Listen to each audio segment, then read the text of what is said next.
জীবনে কিছু করতে পারলেন না, যদি রাতে উঠতে না পারেন তাহলে মনে করতে হবে আমি কিছু করতে পারিনি জীবনে। আসার যাওয়ার সমান সমান মানুষের বদনাম করে চলে গেলাম দুনিয়াতে। আর আপনি সহজ মনে করিয়েন না, প্রত্যেকটা বিপদ আছে সামনে। আপনাকে আমি আরো অনুরোধ জানিয়েছি এ অংশে যে আপনি আল্লাহকে কিছু বলতে শিখুন, ভালো হবে। মানুষের কাছে কিছু চায় না, মানুষ কিছু বলতে শিখেন না। রাতে উঠে সুন্দর করে উঁচু করে দূরে কাজ সলাপ আদায় করে যদি কিছু চান, স্বাভাবিকভাবে যদি চান তাহলে এভাবে চাইবেন, এভাবে হাত উঠে থাকবেন। উপস্থিত বৈঠকের মুসলিম বোন দেখেন এদিকে, আবার গল্প করছেন নাকি? আপনার সাথে আমার কথা শেষ হয়নি, আপনি একটু থামেন। আবার গল্প করছেন নাকি? ওখান তোমাকে বন্ধ করতে বললাম, তুমি বুঝতে চাও না? স্বাভাবিকভাবে যখন কিছু চাইবেন তখন হাত উঠে থাকবে, কাঁধ সামনাসামনি, মিলেও থাকতে পারে ফাঁকাও থাকতে পারে। এটা হাদিসে কিছু উল্লেখ নেই, বলা হয়েছে স্বাভাবিক হাত তুলে দোয়া হলো এরকম, কাঁধ সামনাসামনি। আর যখন মানুষ ইমতিহান, এখনই দিতে হবে, এখনই দিতে হবে, দেওয়া আগে তারপরে কোনো কথা তবে এটা মিলেও থাকতে পারে ফাঁকাও থাকতে পারে। আল্লাহ নবী এই কথা কিছু বলেন। এভাবে উঠছে আগে দোয়া ইসমে আজম পড়তে হবে। ইসমে আজম, ইসমে আজম কি? আল্লাহুম্মা ইন্নী আসআলুকা বিআন্নাকা আনতাল্লাহ লা ইলাহা ইল্লা আনতাল আহাদুস সামাদুল্লাযী লাম ইয়ালিদ ওয়া লাম ইউলাদ ওয়া লাম ইয়াকুল লাহু কুফুয়ান আহাদ।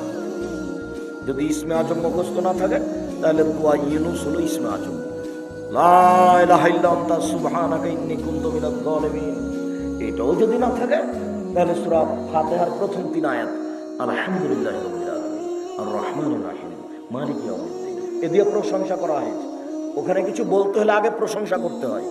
প্রশংসা করলে খুব খুশি, হ্যাঁ তুমি ঠিক বলেছ, যেটাই চাইবে সেটাই দিয়ে দিব, বলো কি চাও।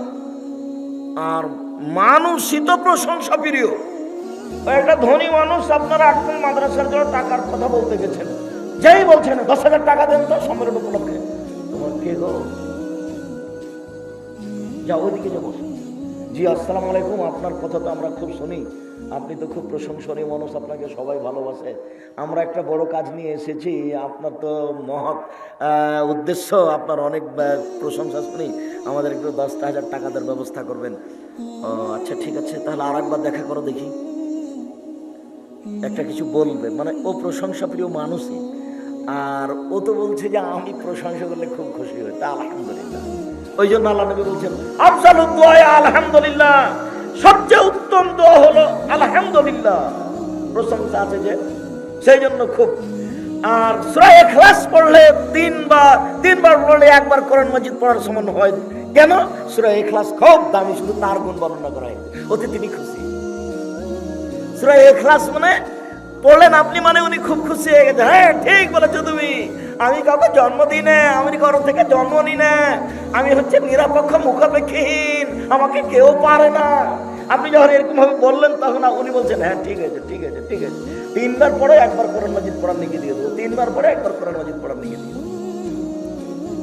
আয়াতুল কুরসি পড়েন অনেক, আয়াতুল কুরসিতে কেন? আয়াতুল কুরসিতে এরকমই প্রশংসা আছে, তার উনি প্রশংসায় খুব খুশি।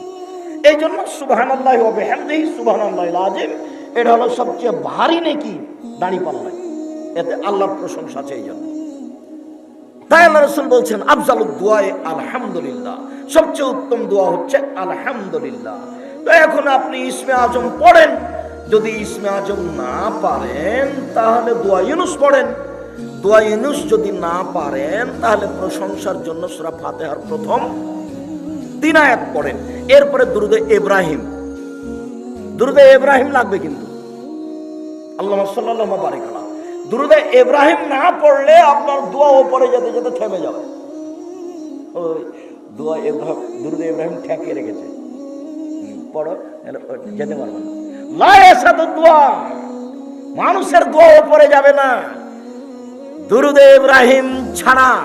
দুরুদে ইব্রাহিম পড়তে হবে, তাহলে আপনার দোয়া কোনো উপর দিকে যাবে, ও ঘেরে রেখেছে।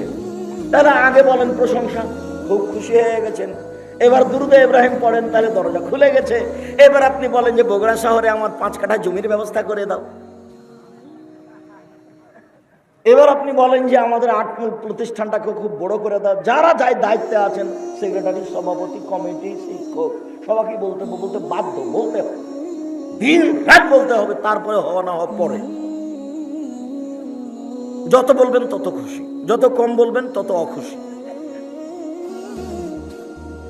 উপস্থিত বৈঠকের দিনই মুসলিম বোন। 3 নাম্বার হলো মাথার চুল চিরুনি করে দিতে হবে। যেন আমার বোনদের মাথার চুল চিরুনি করে দিতে পারে, সেই জন্য আমি আমার বোনদের সমবয়সের মেয়ে বিবাহ করিনি। 4 অতাকুম আলাইহিন্না, আমার স্ত্রী যেন আমার বোনদের উপরে পাহারা দিতে পারে। আমার স্ত্রী আমার বোনদের জন্য পাহারাদার। তোমার মা তোমাদের জন্য পাহারাদার। বলো কি পাহারা দিয়েছে বলো দেখি। তোমার মার জন্য 4টে জরুরি। 1 শিষ্টাচার, 2 বিদ্যা, 3 চিরুনি, 4 পাহারাদার। তোমার মা এই পরিবারে পাহারাদার। এনারা 8 মাদ্রাসা চালায়, একটা পাহারাদার রেখেছে। সকালে এসে হুমায়ুন দেখলো যে 2 ঘন্টা ঘুমিয়েছিল, তো হুমায়ুন তাকে বলছে হবে না বাবা তুমি যাও, পাহারা তুমি দিতে এসে ঘুমিয়ে আছো, হবে না বাবা তুমি যাও।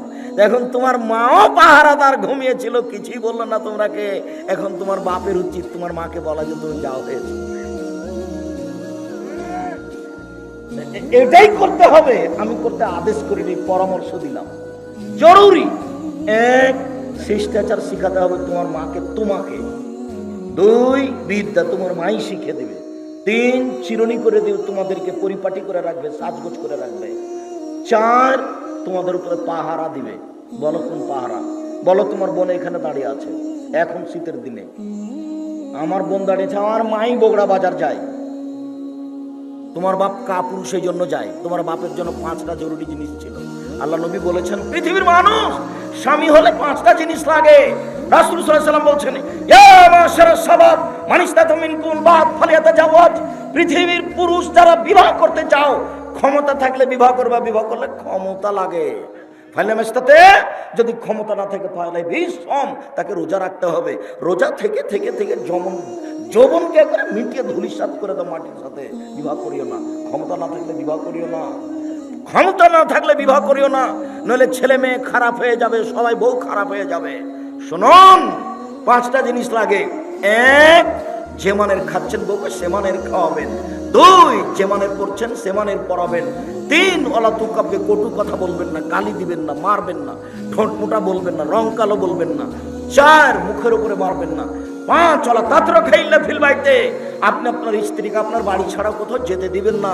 খালার বাড়ি যেতে পারে না, কুকুর বাড়ি যেতে পারে না, নানির বাড়ি যেতে পারে না, মায়ের বাড়ি যেতে পারে না, জরুরি দুর্ঘটনা ছাড়া বাড়ি ত্যাগ করতে পারে না।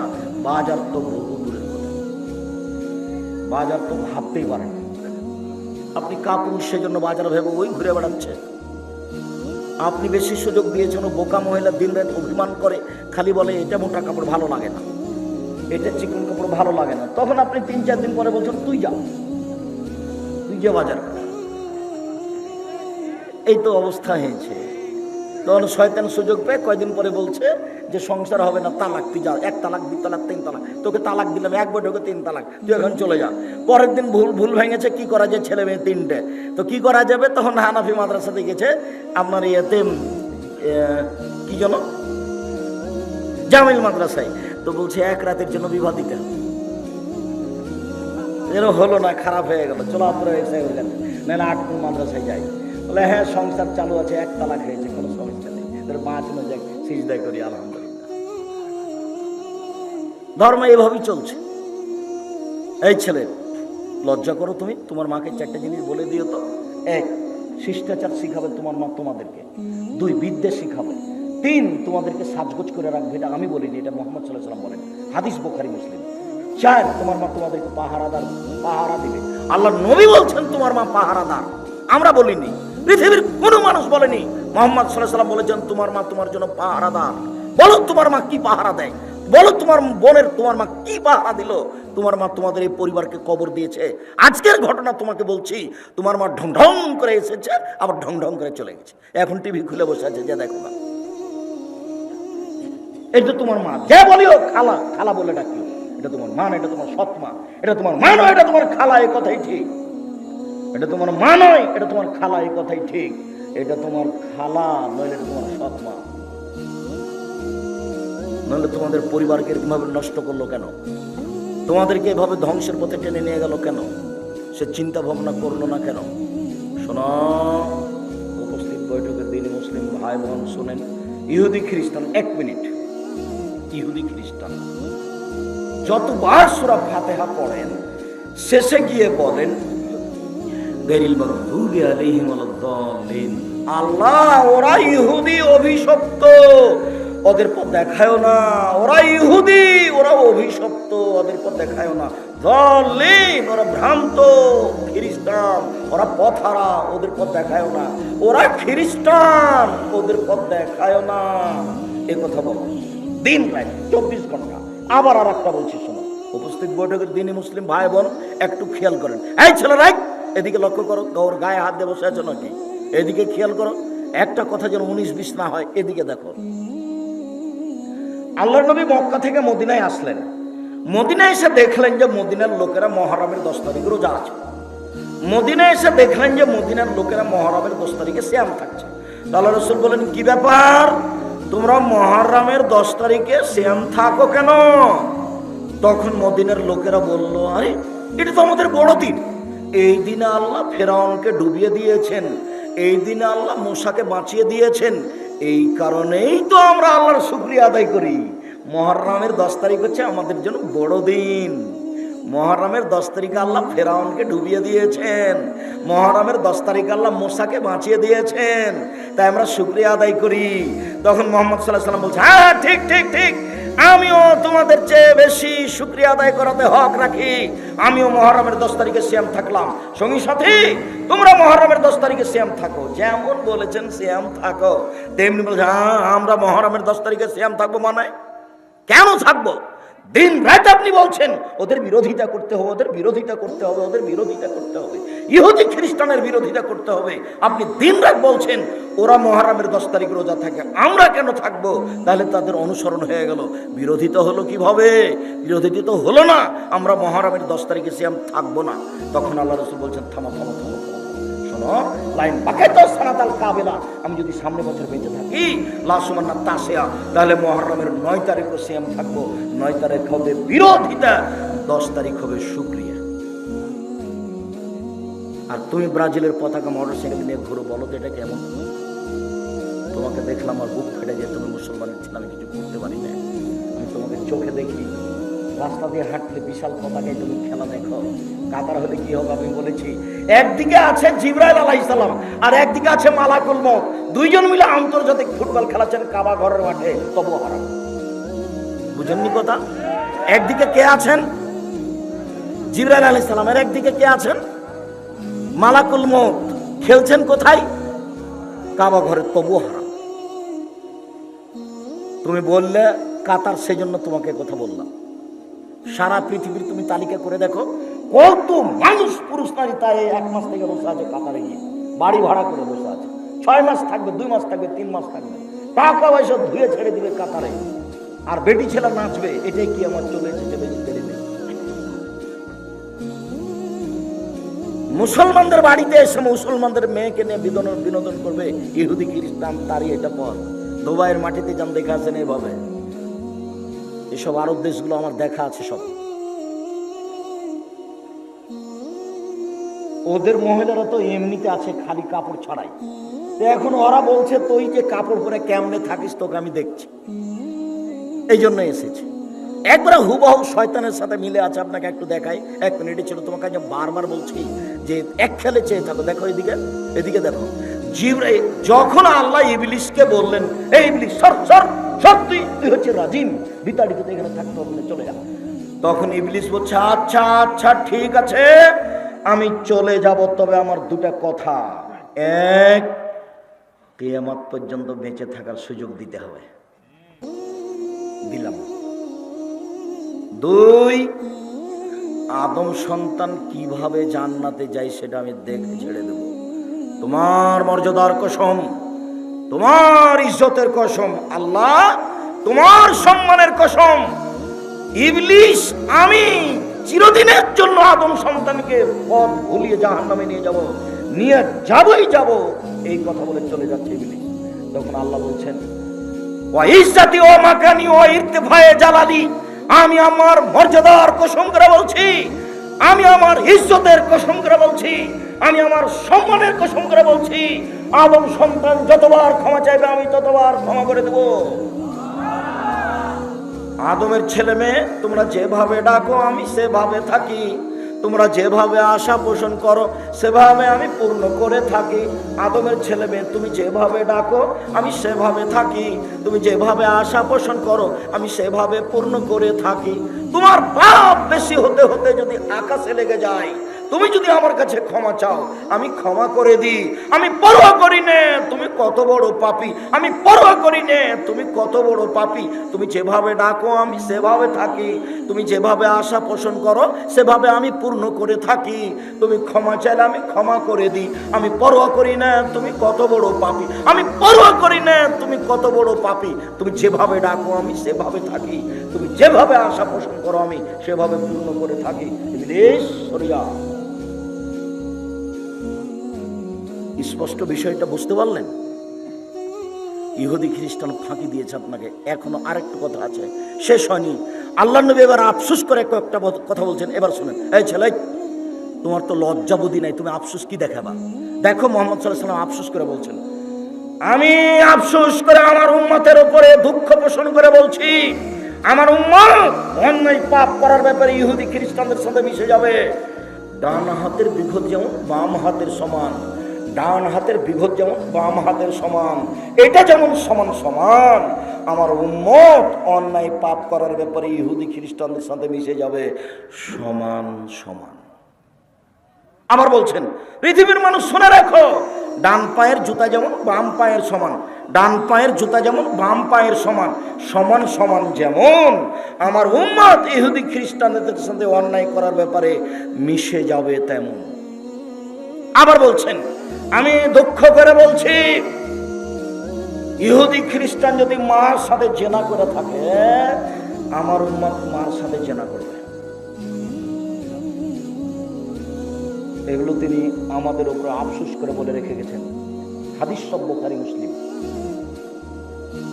আর আমরা তার পতাকা নিয়ে ঘুরছি। এখন তুমি বুঝো যুবক, তোমার যদি একটু হিদায়াত জ্ঞান থাকে, তোমার যদি সামান্য তোমার হিতাহিত জ্ঞান থাকে, তাহলে তুমি ব্রাজিলের পতাকা মোটরসাইকেলে কেন এখনই ফেলে দিয়ে পেশাব করে যাবা, পেশাব করে দিও। আমি তোমার সামনে থুতু দিয়ে দিলাম। সম্মানিত দিনী ভাই বোন, সম্মানিত দিনী বোন, আপনাকে আমি আবারও অনুরোধ জানিয়ে সামনের দিকে চলে গেলাম। অনেক আফসোস আপনার উপরে থেকে গেল। পরিবার আপনি নষ্ট করেছেন, পরিবার আপনি ধ্বংস করেছেন। আল্লাহর কাছে ক্ষমা চেয়ে পরিবারকে সুন্দর করার চেষ্টা করেন। আপনি চেষ্টা করলে কিছু আগাতে পারবেন ইনশাআল্লাহ। আমি আপনাকে দোয়ার কথা বলে গেলাম, দোয়া করে পরিবারের জন্য আল্লাহকে বলেন, এবং আপনি যা করেছেন এখন ঠিক হয়ে যান। আপনি 4টা কাজ করেন, আপনার জন্য জান্নাতের সব দরজা খোলা। যদিও রাসূল সাল্লাল্লাহু আলাইহি ওয়াসাল্লাম বলছেন, জাহান্নাম বলতে নারী আর নারী, জাহান্নাম বলতে নারী আর নারী, জাহান্নাম বলতে নারী আর নারী, জাহান্নামের অধিকাংশই নারী। এরপরেও মুহাম্মদ সাল্লাল্লাহু আলাইহি ওয়াসাল্লাম বলেছেন, মহিলারা যদি 4টা কাজ করতে পারে জান্নাতের সব দরজা খোলা। যদি 4টা কাজ করতে পারে জান্নাতের সব দরজা খোলা। 1, 5 ওয়াক্ত সালাত, 2, রমজান মাসের সিয়াম রোজা, 3, স্বামীকে মেনে চলা, 4, জেনায় লিপ্ত না হওয়া। আব্দুর রাজাক সাহেব একটু শোনেন, আমরা আটমল এলাকার মহিলা, আমরা গ্রামের নারী মহিলা, আমরা প্রথম 3টা কাজ করতে পারি। 1, 5 ওয়াক্ত সালাত আদায় করি, 2, রমজান মাসে সিয়াম থাকি, 3, আমরা জেনায় লিপ্ত হই না, জেনা করি না, 4, তবে স্বামীকে মেনে নিতে পারি না। কেন? স্বামীর মুখ খারাপ, ও খালি গালি দেয়, ও খুব গালি দেয়, আর ও খালি বড় মোবাইলে ল্যাংটা মেয়ে দেখে, ওকে সহ্যই করতে পারি না। ওর চাল চলন, ওর চরিত্র আমার কাছে এত খারাপ যে রান্না বান্না হলে আমি মেয়েকে বলি যে তোর বাপকে খাবার দিয়ে, আমি যেতে পারি না। বৌমাকে বলি তোমার শ্বশুরকে খাবার দিয়ে আসো। খেলাই পড়ে যদি আমি একবার যাই পানি নিয়ে, তো গিলাসটা এইভাবে থ্যাকুস করে রেখে বলছো, ওর মুখের কারণে, ওর স্বভাবের কারণে। আমি আপনার সাথে একমত, এই কথাই ঠিক। এই ছেলে, এই কথাই ঠিক। এখানে এমনও যুবক আছে, শত যুবক আছে যার হাজারো মেয়ের সাথে জেনার সম্পর্ক আছে, যার মোবাইলে দিন রাত ল্যাংটা মেয়ে আছে, দিন রাত। শোনো, তোমাকে আমি একটু আশ্বস্ত করি, তুমি যদি আজ মোবাইলের নোংরা পেয়ে ছেড়ে দিতে পারো, তাহলে বিচারের মাঠে তুমি বিচারের মাঠে 7 শ্রেণীর মানুষ ছায়াতলে থাকবে, তার মধ্যে তুমিও থাকবে ইনশাআল্লাহ। তুমি ফিরে আসো। আর মোবাইলের আর একটা নাম হলো জেনা, মোবাইলের আর একটা নাম হলো জাদু। পেশাব পায়খানাতে মানুষ মোবাইল নিয়ে যায়, তার মানে মোবাইল হলো জাদু। জেনা কি করে? আইনানে তাজনিনে জেনা হমান নাজর, 2 চোখের জেনা হচ্ছে চোখ দিয়ে দেখা। আর লোজনানের জেনা হল ইস্তেমাও, 2 কানের জেনা হচ্ছে কান দিয়ে শোনা। তোমার 2 কানে ইয়ারফোন লাগা আছে, গান চলছে ইন্ডিয়ার, আর তোমার চোখের সামনে ল্যাংটা মেয়ে নাচছে। অলিয়াত জেনাহাল বাদশ, হাতের জেনা হচ্ছে হাত দিয়ে ধরা। আর রিচের জেনাহাল মাসি, পায়ের জেনা হচ্ছে পা দিয়ে চলা। জেনাল আলতাতামনা তাস্তাহি, অন্তরের জেনা হচ্ছে পরিকল্পনা করা। জেলাল নেলাস নুতক, আর জিবার জেনা হচ্ছে কথা বলা। এগুলো সব জেনা। শোনেন, একটা কথা চট করে মনে পড়লো, একটা হাদিস মুসলিম, দেখি আপনাকে আমি বুঝাতে পারি কিনা। গত জুমায় আমি বলছিলাম, আমি চেষ্টা করছি আপনি এক খেয়ালে চেয়ে থাকেন তো আপনাকে আমি বুঝাতে পারি কিনা। এইরকমই একদিন বৈঠকে আল্লাহ নবী বলছেন, ইস্তাহিউ মিনাল্লাহি হাক্কাল হায়া, পৃথিবীর মানুষ তোমরা একটু আল্লাহকে সত্য সত্যই লজ্জা করো। পৃথিবীর মানুষ তোমরা একটু আল্লাহকে সত্য সত্যই লজ্জা করো, তোমরা একটু আল্লাহকে লজ্জা করো। তো সাহাবীগণ বলছেন, ইন্না নাস্তাহি মিনাল্লাহি, আমরা সত্যই আল্লাহকে লজ্জা করি। আল্লাহ নবী, আমরা আল্লাহকে লজ্জা করি। তখন আল্লাহ রাসূল বলছেন, লাইসা কাযালিকা, না না না না না, তুমি যেটা বুঝেছো সেটা নয়, তুমি যেটা বুঝেছো সেটা নয়। মান ইস্তাহি মিনাল্লাহি হাক্কাল হায়া, যে ব্যক্তি আল্লাহকে সত্য সত্য লজ্জা করে তার 4টা কাজ জরুরি। 1, ওয়াল ইয়াহফাজ রাসাহা ওয়া মাওয়া, সে যেন মাথাকে হেফাজতে রাখে এবং মাথার সাথে যত কিছু আছে এর সাথে কয়েকটা কথা আছে। 2, ওয়াল ইয়াহফাজ বাতনাহু, সে যেন তার পেটকে হেফাজতে রাখে। 3, ওয়াল ইয়াজকুর বিলাল মাউতা, সে যেন মরণকে স্মরণ করতে পারে। 4, সে যেন পরকালকে স্মরণ করে দুনিয়া ত্যাগ করতে পারে। এই 4টা যেই করে সেই হলো সত্যই সত্যই আল্লাহকে লজ্জা করে। 1, মাথাকে হেফাজতে রাখা। মাথা মানে গলা থেকে উপর দিকে হেফাজতে রাখা। 1 নম্বরে হলো চক্ষু। চক্ষুকে হেফাজতে রাখে যে, সেই মাথাকে হেফাজতে রাখে। বলো এখন তোমার মোবাইলের কি খবর? 2, কানকে যে হেফাজতে রাখে সেই মাথাকে হেফাজতে রাখে। বলো তোমার কানের ইয়ারফোনের কি খবর? 3, মুখ জিহ্বাকে যে হেফাজতে রাখে সেই মাথাকে হেফাজতে রাখে জিহ্বা। 1 মিনিট, রাসূল সাল্লাল্লাহু আলাইহি ওয়াসাল্লাম বলছেন, পৃথিবীর মানুষ শুনে রেখো, তোমরা যদি 2টা জিনিসের জিম্মেদারি নিতে পারো, আমি মুহাম্মদ সাল্লাল্লাহু আলাইহি ওয়াসাল্লাম তোমাদেরকে জান্নাতে নিয়ে যাওয়ার জন্য জিম্মেদারি নিলাম। 1, মুখকে যে হেফাজতে রাখবে আর যে লজ্জা স্থানকে হেফাজতে রাখবে, জেনায় লিপ্ত হবে না, আমি মুহাম্মদ সাল্লাল্লাহু আলাইহি ওয়াসাল্লাম তাকে জান্নাতে নিয়ে যাব, আমি জিম্মেদারি নিলাম। এই ছেলে বসো। ওই ছেলে উঠলো কেন? ব্যস্ত হয়েন না। আমরা এক পর্যায়ে, আমি তো আর আব্দুল্লাহ বিন ফজল নই যে ভোর পর্যন্ত বক্তব্য দিব। আব্দুল্লাহ বিন ফজল রাহিমাহুল্লাহ আমার শোনা কথা ঘন্টার ঘন্টা বক্তব্য দিতেন। তো আমরা তো অত বক্তব্য দিতে পারি না, আমাদের কাছে অত বিদ্যাও নেই। আমরা আপনার তাকিয়ে থাকতে থাকতে দেখবেন কথা শেষ হয়ে গেছে। তো আল্লাহর নবী যে বললেন যে মাথাকে হেফাজতে রাখতে পারে সেই আল্লাহকে সত্য সত্যই লজ্জা করে। তো মাথাকে হেফাজতে রাখার 1 নম্বর পথ হলো চোখ, 2 নম্বর পথ হলো কান, 3 নম্বর পথ হলো মুখ। আল্লাহ রাসূল বলছেন, সঙ্গী সাথী বলতে পারো মানুষকে পিছন দিক থেকে ধাক্কা মারে জাহান্নামে নিক্ষেপ করে কি? সঙ্গী সাথী বলতে পারো মানুষকে পিছন দিক থেকে ধাক্কা মারে জাহান্নামে নিক্ষেপ করে কি? সঙ্গী সাথী বলতে পারো মানুষকে পিছন দিক থেকে ধাক্কা মারে জাহান্নামে নিক্ষেপ করে কি? এ কথা বলতে বলতে বলছেন, ফাঁকা জেলে সানাহু, জিভাটা ধরে নিয়েছেন। জিভা মানুষকে পিছন দিক থেকে ধাক্কা মারে জাহান্নামে নিক্ষেপ করে। মুখকে যে কন্ট্রোল